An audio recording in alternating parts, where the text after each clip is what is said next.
Hey everyone, it's Lawrence here from StudioHawk, and today I'm going to be breaking down what is Google's stance on AI content, and also what is Google looking for in content in 2023. It's a big topic, really exciting. Let's get into it.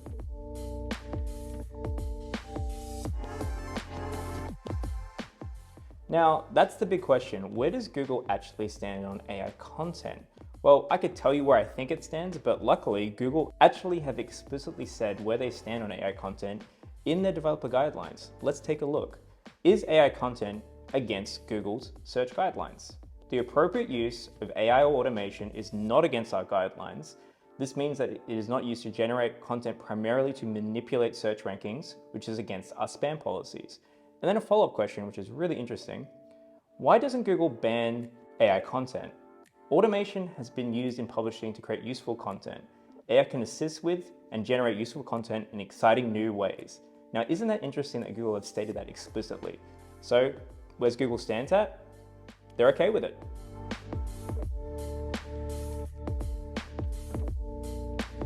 So Google are chill with it. They're chill. You can use AI tools to generate content, but how do I make sure that I'm not making content that's used to manipulate search engines? How do I make it not sus in a way?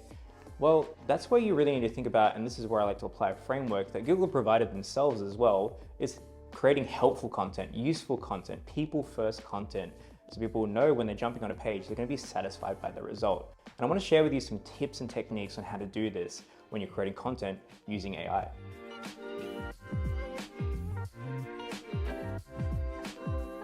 Now, the first step is actually something Google will provide as well. It's the who, the how, and the why behind you creating that content. Now, the who, I'm Lawrence, I do SEO. I want to create some really great content. The how, I'm going to use some AI generation tools. Maybe I'll copy paste it straight directly from ChatGPT, maybe that's fine. And the why, I just want to make a ton of traffic and make a ton of money. And I want to do it in the most aggressive way possible, in the quickest way possible. Now, when I speak like that and evaluate myself on why I'm creating this content, it doesn't sound particularly people first, does it? It sounds like I'm just trying to do some SEO to get some massive rankings and also some massive revenue through my website. But when you take a step back and look at it and go, am I creating something that's actually valuable for users? Is that the intent that I have? Why am I creating this? It can actually just make you go, all right, cool. Am I in the right mindset or framework? Or do I have the right tools and processes to create content that's actually going to be useful to Google and actually going to be rewarded for being helpful? Now, let's say I've created my content already using whatever tools necessary and it's done. The next part would be assessment, right? So I've already self-assessed on why I'm creating that content and I want to create something really useful. But what can happen during that process is you go a little bit too far with the AI tools and just spit out or just copy out whatever it's giving you. The best way of doing that and assessing if your content's really useful for a human is get someone else to read it. It sounds really simple because it is. If I was to write a piece of content, and I've done this in the past, and I've passed it over to our content editor and said, what do you think? And he says, this is just rubbish. Like, what have you done here? It doesn't make any sense. It doesn't feel cohesive or comprehensive. I'm going to take that on as really genuine feedback because that might be a user in the future that sees my content or Google sees that content and goes, you know, this isn't really hitting the mark. So using someone, a real human, to assess your content, whether they be experienced or someone who doesn't have a lot of experience in the industry, if they find it really valuable and insightful and satisfied by that, it could be a good first step to seeing if your content is really helpful.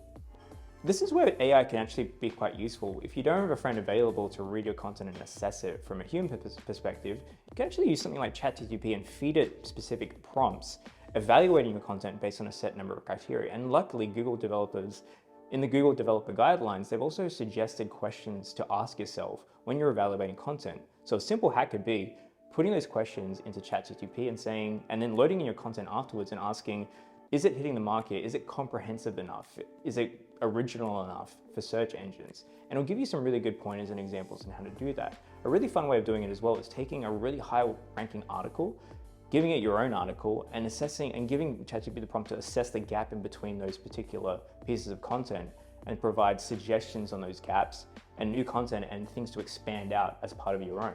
So ChatGPT and AI tools can be really useful in actually assessing content as well as creating it. And the next thing to consider is my content people first? Now, when I say that, it's coming back to what Google have already stated about creating content not for search engines, but rather for people. A big question to ask based off that is the content satisfying? if you can sit down and read it and go, wow, that was really comprehensive, that was really insightful, that was something that I never read before as well. And when users are clicking through based on their search query and looking at a piece of content and going, you know what, that really was something that I'm going to remember and potentially cite in the future as well. That's the hallmark of really people first content. And a couple examples of that is having things like expert commentary baked within that content, referencing case studies or examples of that, referencing real world examples that you've experienced yourself as the author. You're an expert in your field, so why not showcase that as well? And that feeds into my next point. It's the principles of EAT, right? Experience, expertise, authoritativeness, and trustworthiness. Really, really core principle. And this is what Google's human raters actually evaluate content on. So at the end of the day, humans might look at this content and put you through that framework anyway. So you might as well make sure that whenever you're publishing something, you've assessed it and gone through that framework and asked, is my content adhering to these principles? And another clever way of doing that too is actually this prompt that I'm going to share right now. I've actually taken Google's guidelines on EAT, loaded it into ChatGPT, and then loaded in my content afterwards, and ChatGPT's given me an assessment of that based on that criteria. So this is where we get into the weird paradoxical state where AI is actually evaluating its own creation as part of that process as well.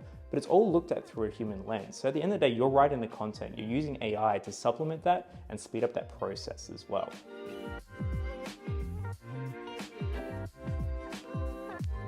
Now, we've gone through the current state of what's happening in SEO in terms of content creation and how Google's addressing it as well with the introduction of AI tools.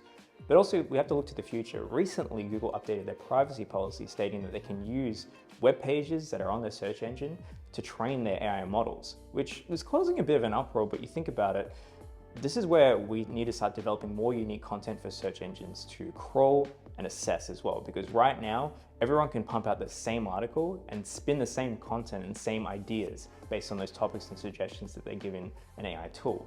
So something to really think about is the internet's basically an ocean, and the more rare and colorful and exciting one of those little fishies can be, one of those little fishies being your content, the more it's going to be visible to search engines and visible to users as well. So making your content really exciting and fresh and new with unique perspectives, unique data, it's going to be really, really important.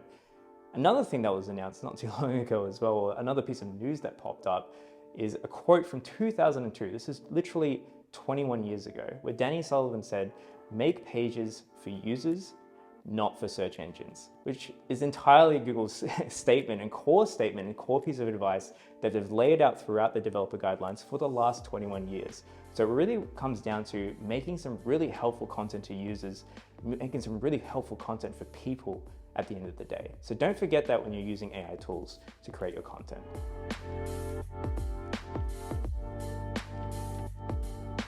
So there you have it. Today you've learned a little bit more about Google's stances on AI content, how to use those tools, and how to use those tools to create some really helpful content, which Google wants to see at the end of the day. So if you like this video, please like, share, and comment on it. And if you want to see more videos about SEO and the future of AI, please subscribe. We've got more videos coming down the pipeline, and we'll see you in the next one.